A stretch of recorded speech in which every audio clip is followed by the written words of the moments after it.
வணக்கம் வணக்கம் வணக்கம் வணக்கம். எங்களுடைய தி 3D லைஃப் அப்படிங்கிற யூடியூப் சேனல் முதல்ல வந்து எங்களுடைய வேண்டுகோளுக்கு இணங்க இங்கே வந்து எங்களை திறந்து இன்னாகரேட் பண்ணி எங்களை ரொம்ப சிறப்பு. முதல்ல நன்றி சார். வணக்கம் வணக்கம் வணக்கம் வணக்கம் சார். தெரிஞ்சோ தெரியாமல நாங்கள் வந்து ஒரு டிசைன் பண்ணுறப்போ இந்த லோகோ எப்படி பண்ணோம், நம்ம லைஃப்பில் நேர்மையாக இருக்கணும், நம்ம மனசாக இருக்கணும், ஏன் மற்றவங்க இல்லை. ஸோ அதையே நம்ம ஃபோக்கஸ் பண்ணுங்க. அப்புறம் ட்ரீம் பண்ணும், we should become like that. அதுக்கு என்ன பண்ணணும், கொஞ்சம் கட்ஸ் வேணும், அந்த போய் அடிக்கணும். நிறைய ஹடில்ஸ் வந்தது லைஃப்பில். அதை செஞ்சு முடித்ததுக்கப்புறம் ஒரு திருப்தி இருக்கு. ட்ரீம் அப்படின்னா ஒரு பண்ணணும், நான் பிஹெச்டி முடிக்கணும், ப்ரொஃபஸர் ஆகணும், விசி ஆகணும்னு ஒரு உங்களுக்கு இருந்திருக்கலாம். அது பண்ணுறதுக்கு ஒரு டேர்னஸ் வேணும். அந்த போஸ்ட்டுக்கு வந்துட்டு நிறைய பேர் எத்தனையோ பேர் இருக்காங்க. ஆனால் அதை ஒரு ஸ்டாம்பிங் பண்ணி சாதிச்சு காட்டுறீங்க. அதனால இந்த ட்ரீம் டேர் டூங்கிறதுக்கு எக்ஸாம்பிள் நீங்களும் sir. Book a journey of honesty, நேர்மை பண்ணணும்னு படித்தோம். ரொம்ப இம்ப்ரெஸ் ஆகும் உங்களுடைய முதல் இன்டர்வியூவில். சார், உங்கள் இளமை கால அனுபவத்தை பற்றி கொஞ்சம் சொல்லுங்கள். அதுக்கப்புறம் போஸ்ட்டு போனதை கொஞ்சம் பேசலாம் சார். இளமை காலம் அப்படின்னா, நான் பிறந்ததெல்லாம் ஒரு சின்ன கிராமம். சரி சார். கரூர் டிஸ்ட்ரிக்டில் அரவக்குச்சின்னு ஒரு இடத்துல பக்கத்தில் உள்ள ஒரு சின்ன கிராமம், ஆண்டிவட்டி கோட்டைன்னு ஒரு கிராமம். சரி. நான் பிறந்தது ஒரு விவசாய குடும்பம். சின்ன விவசாயம்னா பெரிய விவசாயம் கிடையாது, ஒரு சின்ன விவசாய குடும்பம். Marginal farmers. Marginal farmers. ஆமாம், மார்ஜினல் ஃபார்மர்ஸ். எங்கள் வீட்டில் என்னோட சேர்ந்து 6 பேர் அண்ணன் தம்பி. எங்கள் கிராமத்தில் நான்லாம் சின்ன பையனாக இருக்கும் பொழுது எங்கள் ஊரில் ஸ்கூல் கிடையாது. சரி. அந்த அரவக்குச்சியில் தான் ஒரு ஸ்கூல் இருக்குது. ரொம்ப தூரம் பயணம், 15 கிலோமீட்டர் போகணும். 16 பஸ் வசதி இருக்காது. பஸ் வசதியும் கிடையாது. ரோடு இருக்கும், பட் ஒன்றும் பஸ்ஸு கிடையாது, டிரான்ஸ்போர்ட் கிடையாது. அதனால யாருமே அதிகமாக ஸ்கூலுக்கு அனுப்ப மாட்டாங்க. ஓகே. ஸ்கூலு கிடையாது. ஓ. ஒருத்தர் 2 பேர் பணக்கார வீட்டு பசங்களை திண்டுக்கல்லும் கரூர் அனுப்பி போர்டிங்கில் உட்காந்து படிப்பாங்க, ஹாஸ்டலில் படி. அந்த மாதிரி ஒரு சில பணக்கார பசங்க. அந்த மாதிரி பணக்காரங்க அதிகமாக இல்லைப்பா. இருந்தாலும் படிக்க மாட்டாங்க. என்ன படிச்சு என்ன பண்ண போறாங்கன்னு கிராமத்துல விவசாயம் பார்த்துக்கிட்டு, எப்படி விவசாயம் பண்ண போறோம், விவசாயம் பார்த்துக்கிட்டு அதான் எல்லாம் இருப்பாங்க. அதே மாதிரி தான் என்னுடைய குடும்பத்திலையும் நாங்கள் விவசாய ஃபேமிலியில் எல்லாம் வேலைக்கு போறவங்க. நானும் அப்படித்தான் இருந்தேன். 7 வயசு வரைக்கும் நான் விவசாயம் பார்த்துட்டு தான் இருந்தேன். சரி. அப்புறம் தான் ஒரு சின்ன திண்ணப்பள்ளிக்கூடம், ஒரு பள்ளிக்கூடம். அதாவது திண்ணப்பள்ளிக்கூடம்னா ஒரு எங்க ஊர்ல சின்ன ஸ்கூல், சின்ன மாதிரி இல்லை, எங்க ஊர்ல இருக்க ஒரு சின்ன ஒரு பணக்கார ஃபேமிலியில குழந்தைகள் படிக்கணும்னு ஆசைப்பட்டாங்க. அவங்களை கொண்டு போர்டிங்கில் சேர்த்த வேண்டாம், இங்கே படிக்கலாமேன்ட்டு அவங்க ஒரு வாத்தியார், ஒரு பெரும்பாலும் ஒரு வாத்தியார் கூட்டு வந்து, அவர் ஒரு 10வது தான் பாஸ் பண்ணியிருக்காரு. ஓகே. அவரை கொண்டு வந்து இந்த கிராமத்தில் வச்சு அந்த 2 குழந்தைகளுக்கு சொல்லித்தரதுக்காக வேண்டி கொண்டாந்தாரு. பட் அந்த 2 குழந்தைகளுக்காக சொல்லி கொடுக்கும் பொழுது நான் கொஞ்சம் பேர் மற்றவங்க ஏன் நம்மளும் படிக்கக்கூடாதுன்னு சேர்ந்து கேட்டு மோட்டிவேட் ஆகிட்டேன். அவரோடு சேர்ந்து மற்றவங்களும் அந்த கிராமத்தில் உள்ள மற்ற பசங்களும் ஒரு 10-15 பசங்க எல்லாரும் படித்தாங்க அவங்களோட சேர்ந்து. நாங்கள் பட் அவரு யாரை கூப்பிட்டு வந்தாலும் அந்த பசங்க யாருமே படிக்கல, அவரோட பசங்க படிக்கல. ஆமாம், அவங்க என்ன 2வது அங்கேயே படிச்சுட்டு அப்படின்ட்டு போயிட்டாங்க. ஸோ அந்த மாதிரி அதனால திண்ண பள்ளிக்கூடத்தில் 7ஆம் வயசுல தான் போய் சேர்ந்தேன். நான் 7 வயசு இருக்கும்போது தான் அந்த திண்ண பள்ளிக்கூட வாத்தியார் வந்தார். அப்போது நானும் படிக்க மாட்டேன்ட்டேன், எனக்கு இந்த படிப்பே வேண்டான்னு சொல்லிட்டேன். நான் விவசாயம் பார்த்துட்டு ஜாலியாக இருந்தேன். பட் அது கம்பல்சரியாக அந்த பெரும்பாலும் வாத்தியார் கூப்பிட்டு வந்து என்னை தூக்கி கொண்டு போய் உட்கார வச்சு படிக்க வச்சாங்க. அது 2 வருஷம் படிச்சு திண்ண பள்ளிக்கூடத்தில். 2 வருஷத்துலேயே எல்லாம் 5 வரைக்கும் படித்தாச்சு. 5ஆவது கிளாஸ் வரைக்கும் என்னென்ன படிக்கணுமோ எல்லாம் படிச்சு முடிச்சாச்சு. சரி. அதென்ன காலையில் 6 மணிக்கு போனால் சாயந்தரம் 6 வரைக்கும் ஸ்கூலு. அவர் சொல்லிட்டு சொல்லி பண்ணாரு. அப்போ ஸ்கூலு வரல எங்களுக்கு. ஸோ அதுக்கு பின்னால் நான் அது முடிச்ச பின்னால் மறுபடியும் தோட்ட வேலைக்கு போயிட்டேன். சரி. சூழ்நிலை ஒன்றும் இல்லை, தோட்ட வேலைக்கு போயிட்டேன். ஏன்னா அதுக்கு மேலே அவன் படிக்க அந்த ஆள் சொல்லிட்டு முடிஞ்சது, அவ்வளோதான். அப்போ தான் எங்கள் கிராமத்தில் ஒரு ஸ்கூல் வந்தது. எங்கள் கிராமத்திலேயே ஒரு 5 வரைக்கும் ஒரு ஸ்கூல். 5 வரைக்கும், 1லேருந்து 5 வரைக்கும் எலிமெண்ட்ரி ஸ்கூல் ஒன்று ஸ்கூல். அது அப்போ காமராஜ் பீரியட் அவர் தான் கொண்டு வந்தார். ஆமாம், இந்த காமராஜ் பீரியடில் அந்த ஸ்கூல் 1 to 5 வந்தது எங்கள் கிராமத்திலேயே. நான் படித்த அதே கிராமத்துக்குள்ளே வந்தது. அப்போ உடனே எல்லாரும் சேர்ந்து படிக்க போல எல்லாரும் போய் சிறப்பு சேர்ந்தாங்க. ஸோ என்னையும் போய் படின்னு சொன்னாங்க. நான் போய் படித்த கேட்டேன். அந்த மாதிரி சொன்னார், நீங்கள் 5ஆவது தான் படிக்கணும் சாமி அப்படின்னா. நான் முடியாது, 5 வரைக்கும் படிச்சு விட்டு நான் சேர மாட்டேன்ட்டேன், அந்த ஸ்கூலில் படிக்க மாட்டேன்ட்டேன். சரி. அதனால எனக்கு 5 வரைக்கும் தெரியும். நான் திருப்பி 5 படிக்க மாட்டேன்ட்டு நான் விட்டுட்டேன், நான் படிக்க மாட்டேன்ட்டேன். அப்புறம் 1 வருஷம் கழிச்சு ஒரு அதுக்கு என்ன பிரைமரி ஸ்கூல், அடுத்த ஸ்கூலுக்குமே மிடில் ஸ்கூல் 6, 7, 8 ஆமாம், அப்படி உள்ள ஒரு ஸ்கூல் எங்கள் வீட்டுக்கு பக்கத்தில் ஒரு 2 பல்லாங்க முன்னால் ரோடு மேலே, மெயின் ரோடு மேலே அந்த ஸ்கூல் வந்தது. அதில் சேரலான்னு ஆசைப்படும் பொழுது அதுக்குள்ள என்ன பண்ண, நான் சும்மா இருந்தேன் இல்லையா, அப்போ ஒரு மளிகை கடை இருக்கு. எங்கள் அப்பா அம்மானாரு, நீ 5 வரைக்கும் படிச்சிடா, இனிமேல் போய் தோட்ட வேலை பார்த்தா வெயிலில் வெயில் தான், அப்போ காரணம் இல்லை, வெயிலில் கஷ்டப்பட வேண்டாம், நிழல் இருக்கு நம்ம பையன் சொல்லி போட்டு அந்த மளிகை கடையில் சேர்த்து விட்டார். எனக்கு கணக்கெல்லாம் தெரியும். அப்போல்லாம் மளிகை கடையில் சும்மா தானே 4 நாள் காய்ச்சி கொடுங்க, பருப்பு கொடுங்க, ஒரு 2 நாள் பருப்பு கொடுங்க வைப்பாங்க இல்லையா, அது 1 கிலோ எவ்வளோ ஒன்றா 4 நாள் எவ்வளோ ஒன்று பார்த்து டக்குன்னு கொடுக்கணும். ஸோ அதனால கணக்கு நல்லா போடுவேன். அதனால அந்த மளிகை கடையில் சேர்ந்துட்டான். மளிகை கடையில் சேர்ந்து வேலை பார்க்கும் பொழுது அந்த மிடில் ஸ்கூல் வந்தது. நான் சேகலான்னு ஆசைப்படும் பொழுது அந்த மளிகை கடை ஓனர் விட மாட்டேன்ட்டு. சரி, இன்னும் நீ நல்லா வேலை பார்க்குற, நீ கொடுக்கன்னு அவசரம், அங்கே போய் படிச்சு என்ன கிளிக்கு போகிறேன், வேலை பாரு அப்படின்னு சொல்லிட்டாரு. ஸோ அதில் 1 வருஷம் எனக்கு போயிடுச்சு. ஸோ மளிகையில் கன்னியூ பண்ணேன். பட் இருந்தாலும் அதுக்கு பின்னால் இனிமேல் நான் படிக்கணும், இனிமேல் விட்டோம்னா நான் போய் சொல்லி போட்டு அப்புறம் போய் 1 இயர் கழிச்சு போய் ஜாயின் பண்ணேன் 6ஆம் கிளாஸில். சரி.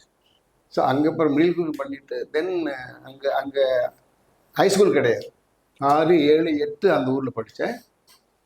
ஹைஸ்கூல் அரவக்குறிச்சி போவோம். அரவக்குறிச்சி அங்கே பெரிய ஸ்கூலில், அங்கே அது கவர்மெண்ட் ஸ்கூல், ரொம்ப நாள் இருக்காது கவர்மெண்ட் ஸ்கூலு. ஸோ அங்கே போய் அங்கே தான் எஸ்எஸ்எல்சி வரைக்கும் படித்தேன். ஒரு காலேஜ் காலேஜ் தான் எஸ்எஸ்எல்சி படிக்கும் பொழுது பியூசி பாலிடெக்னிக்கில் படித்தேன். முதல்ல பாலிடெக்னிக் தான் படித்தேன். ஸோ நான் ஸ்கூலில் படிக்கும்பொழுது என்னென்னா, நான் எஸ்எஸ்எல்சி படிக்கும் பொழுது எனக்கு நிறைய மார்க் வாங்குவேன். இப்போ கணக்கெல்லாம் நிறைய வாங்குவேன். இப்போ இந்த கணக்கு வாத்தியார் நான் அந்த சர்டிஃபிகேட் வாங்கும்பொழுது அப்போ அதுக்கு மேலே எங்கள் அப்பா படிக்க முடியான்ட்டாங்க. 8வது படிச்சதே போதும், 20வது படிச்சது, எஸ்எல்சி படிக்கிறதுக்கும் முடியாதுன்ட்டாரு. அப்போ தான் எப்படியோ படித்து முடிச்சோம்னா இல்லை, எங்கள் ஃபாதர் இனிமேல் படிக்க வேண்டாம், நீ ஏதாவது வேலைக்கு வாங்கி கொடுத்தாரேன் அப்படின்ட்டு எங்கள் அப்பா சொல்லிட்டாரு. 4 நாள் அனுப்பி முடியாது, பணம் கிடையாது, 4 நாள் பணம் தர முடியாது, நீ இங்கேயே போகக்கூடாதுன்னு சொல்லிட்டாரு எங்கள் ஃபாதர். சரி, நான் சரின்னு விட்டுட்டேன். அந்த சர்டிஃபிகேட் வாங்கும்போது ஸ்கூலுக்கு போனேன். அப்போ தாமஸ் சுல்லுசாமிங்கிறது தான் ஹெட் மாஸ்டர். அப்புறம் ஒரு கணக்கு வாத்தியார் இருக்காது, ஒரு முஸ்லீம் வாத்தியார் ஒருத்தர், அவர் தான் கெமிஸ்ட்ரி ஏதாவது நடத்துவார், இன்ஜினியரிங் ஒரு கெமிஸ்ட்ரி நடத்துவார். இந்த 3 வாத்தியார் அங்கே இருந்தாங்க. அப்போ நான் சர்டிஃபிகேட் வாங்க போகும்போது சர்டிஃபிகேட் தாமஸ் சுல்லுசாமி ஹெட் மாஸ்டர் தான் கொடுத்தாரு. இந்த கேண்டிடேட் சர்டிஃபிகேட்லாம் கொடுத்து போட்டு, தம்பி என்ன பண்ண போகிறேன் அப்படின்னாரு. எல்லாம் முடிஞ்சதப்பா, இனிமேல் நான் தோட்ட விவசாயம் பார்த்துட்டு மாடு மேய்க்க போகிறேன். சின்ன பையனா கூட ஆடு மேய்ச்சேன் சார், இப்போ பெரிய வேலை ஆகிட்டு இனிமேல் மாடு மேய்ச்சேன். இன்ட்ரெஸ்டிங். ஆமாம், சின்ன இனிமேல் விவசாயம் இருக்குது, மாடு இருக்குது, விவசாயம் பார்ப்பேன், மாடு மேய்ப்பேன், இதான் சார் அதான் இது அப்படின்னு ஸ்கூலில் சொன்னேன். எனக்கு ஒன்றும் அது பெருசு இது இல்லை. அந்த தாமஸ் சுல்லுசாமி ரொம்ப ஆச்சரியப்பட்டார். ஏன் தம்பி இவ்வளோ மார்க் வாங்கிற கணக்கில் டிஸ்ட்ரிக்ட் லெவலில் ஃபர்ஸ்ட் ரேங்க் வந்திருக்கிறேன், உனக்கு தெரியாது, அப்போல்லாம் மீடியா கிடையாது இல்லை, இவ்வளோ மார்க் வாங்கிக்கிட்டு நீ என்ன மாடு மேய்க்க போகிறது சார்? மார்க் வாங்கி என்ன சார், இப்போ மார்க் வாங்கி யாருக்கு சாப்பாடை ஓடுது, மார்க்கு வீட்டில் வேலை செஞ்சாலே சாப்பாடு கிடைக்கும். அதனால நான் வீட்டுக்கு போகணும், வேலை பார்க்கணும், வேலை செஞ்சால் தான் வீட்டுக்கு சாப்பாடு. ஒரு அந்த கணக்கு வாத்தியார் இருந்தார். அவர் அப்படி இவ்வளோ தூரம் படிக்கிறேன்னு, இவ்வளோ மார்க் வாங்கிக்கிறேன், நீ எல்லாம் ஒரு இன்ஜினியர் ஆகணும் நாட்டில். இந்த கணக்கு வாத்தியார், நீ எல்லாம் ஒரு இன்ஜினியர் ஆகணும்ப்பா, நீ போய் மாடு மேய்க்கன்னு சொல்றியே அப்படின்னாரு. சரி சார், நீங்கள் எங்கள் வீட்டினுடைய பொருளாதார வசதி அப்படின்னா அதுக்கு மேலே படிக்க முடியாது, அப்பா சொல்லிட்டாரு, நான் படிக்க மாட்டேன், நீங்கள் சொல்லதெல்லாம் வணக்கம் நன்றி அப்படின்னு சொல்லிட்டு அப்புறம் தான் சர்டிஃபிகேட் கொடுத்தாரு. கான்ட்ராக்ட் சர்டிஃபிகேட் இருக்குமில்ல, அதை கொடுத்து திருப்பி வாங்கினார் தாமஸ் சுல்லுசாமி. திருப்பி வாங்கி அதை எழுதினார். ஹீ டிசர்வ்ஸ் என்கரேஜ்மெண்ட், தமிழ் எழுதினார், இங்கிலீஷில். ஹீ டிசர்வ்ஸ் என்கரேஜ்மெண்ட் அப்படி எழுதி இந்த அது போய் யார்கிட்ட காட்டாத்தான் அவருக்கு ஒரு ஆசை. அது அதாவது இல்லை, நீங்கள் இன்ஜினியர் ஆகுங்கன்னு அவர் முதல்ல கிடைச்சிருக்கு. அதனால அப்படின்னு ஒரு சொன்னாங்க இல்லையா, சரி அவர் சொன்னாங்க, பாவம் அவங்க மனசில் விட்டு அவர் சொன்னாங்க. நான் என்ன பண்ணுவேன் எதாத்துக்கு நான் சொல்லிட்டு வந்துட்டேன். பட் வந்த ஒரு நாள் அந்த அந்த அவங்க சொன்னது எனக்கு மனசுக்குள்ளே இருந்தது. இன்ஜினியர் ஆகணும்னு சொன்னாங்க இல்லையா, அதான் அந்த வார்த்தை சொல்லுவாங்க பாருங்க, அந்த இன்ஜினியர் ஆகணும்னு சொல்ல பாருங்க, அந்த வார்த்தை எனக்கு அப்படியே இல்லை. ஸோ அதனால அப்புறம் தான் திருப்பி பாலிடெக்னிக்கில் ஒரு ஆடு வந்தது. யாருக்கும் தெரியாம, நம்ம வீட்டில் யாருக்கும் தெரியாம தெரியாம BAG polytechnic and Alagappa polytechnic, அப்போ ரெண்டு ஃபேமஸ் பாலிடெக்னிக் காரைக்குடி, ரெண்டுமே கவர்மெண்ட் எய்டட். சரி, ஓல்டு ஒன். 2 ஆடு வந்து ஹிந்து தான் பார்ப்பேன். ஹிந்து லெவலில் படிப்பேன். 8ஆம் தான் ஹிந்து படிப்பேன். 8ஆம் கிளாஸ்லேருந்து ஹிந்து லெவலில் படிப்பேன். ஸோ அந்த ஹிந்து லேடை பார்த்தா உடனே ஒரு சின்ன பையன் அந்த கிட்ட ஒரு போஸ்ட் கார்டில் ஏதோ ஒன்று இல்லை யாருக்கும் தெரியாது. அப்ளை பண்ணிட்டீங்க? வீட்டில் யாருக்கும் தெரியாது. ஏன்னா வீட்டு சொன்னால் திட்டுவாங்க. அப்படி வச்சுட்டேன். 2 பேருக்கு இன்டர்வியூ வந்தது. ரெண்டு இன்டர்வியூ வந்துச்சு. ஆல்மோஸ்ட் சிமிலர் 2 days வித்தியாசம் போத் இன்டர்வியூ வந்தது. பிஹெச்சிலேருந்து காலேஜில் வந்தது. இப்போ சொல்லதா சொல்ல வேண்டாமா, சொன்ன திட்டுவாங்க அப்படின்ட்டு திட்டு நீங்கள் அண்ணங்கன்னு தான் சொன்னேன். இந்த மாதிரி வந்திருக்கு. அப்பா சொன்னா திட்டுவார். இந்த பெண்ணை பண்ணலான்னு சொல்லுங்கன்னு. நீ சொல்ல, நீ போயிரு, அழகா போய் இன்டர்வியூ அட்டன் பண்ணி அப்பாவுக்கு சொல்ல வேண்டாம், நீ போய் இன்டர்வியூ அட்டன் பண்ணிட்டு வா, கிடைச்சதுன்னா அப்போ சொல்லிக்கலாம். அதுக்கு பார்த்துக்கலாம், கிடைச்சா அப்போ சொல்லிக்கலாம் இல்லை அப்படின்னு.